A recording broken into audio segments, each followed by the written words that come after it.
Bok svima, ja sam Ivana Mikulić i finalistica sam za nagradu Najbolji voditelj projekta.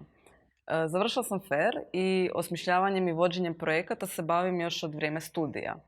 U zadnjih 10 godina sam radila na preko 50 projekata i to iz raznih područja, od kulture, sporta, edukacije pa sada i znanosti. Trenutno radim na FAIR-u i to kao voditeljica znanstveno-istraživačkih projekata iz područja podvodne i zračne robotike te inteligentnih sustava upravljanja. Najviše volim raditi na projektima koji imaju cilj promocije znanosti među mladima te pružanja nekakve dodatne edukacije i prilika studentima kako bi oni što bolje se pripremili za svoju profesionalnu karijeru. Jedan od takvih projekata je Breaking the Surface na kojem radim već 11 godina. Breaking the Surface je međunarodna terenska radionica podvodne robotike i njenih primjena i zapravo već 11 godina okuplja sve zaljubljenike u podmorje, od robotičara, biologa, arheologa do geologa. Naš glavni fokus su studenti i rad na izgradnji njihove buduće karijere. Ono što se mi trudimo je spojiti ih sa svjetski priznatim stručnjacima iz akademije i industrije i na taj način ih u opuštenoj atmosferi upoznati sa njihovim budućim mentorima na doktorskom studiju ili budućim poslodavcima. Također, trudimo se pružiti im dodatnu edukaciju van učionica i nekako praktično iskustvo, te pokazati im kako izgleda cijeli ciklus istraživanja. To jest, oni tijekom dana slušaju teoretska i stručna predavanja, zatim izlaze na more i na teren, prikupljaju nekakve podatke, te dolaze u nekakav, ajmo to nazvati, laboratorij, obrađivati te podatke. I na taj način su prošli sve faze istraživanja. Ove godine Breaking the Surface je okupio preko 220 polaznika, od čega su 75 bili studenti.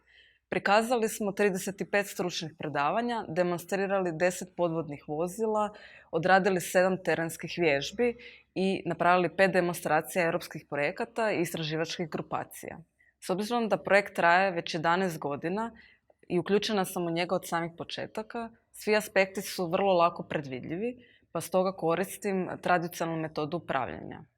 Projekt prolazi kroz sve faze tradicionalne metodologije, od faze identifikacije na početku do faze analize na samom kraju projekta. S obzirom da svake godine uzimamo novi tim ljudi, to jest novi tim studenata koji rade na projektu, najviše vremena ulažem zapravo na fazu identifikacije, to jest na identifikaciju sposobnosti svog tima, kako bi što bolje preraspodijelila zadatke i što bolje ih educirala o samom projektu.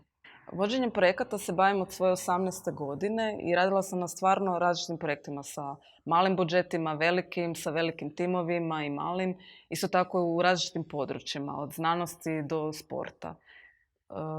Nakon što odradite projekt na koji posjećuje 20.000 ljudi, radionica sa 220 polaznika vam je zapravo pravo olakšanje.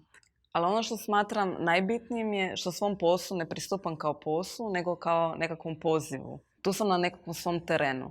Završila sam FAIR gdje danas i radim sa svojim nekadašnjim kolegama iz školskih klupa i profesorima. Radim u podvodnoj robotici i imam priliku širiti svoju strast prema znanosti i prema robotici među studentima i među mladima osnovnoškolskog i srednjoškolskog uzrasta.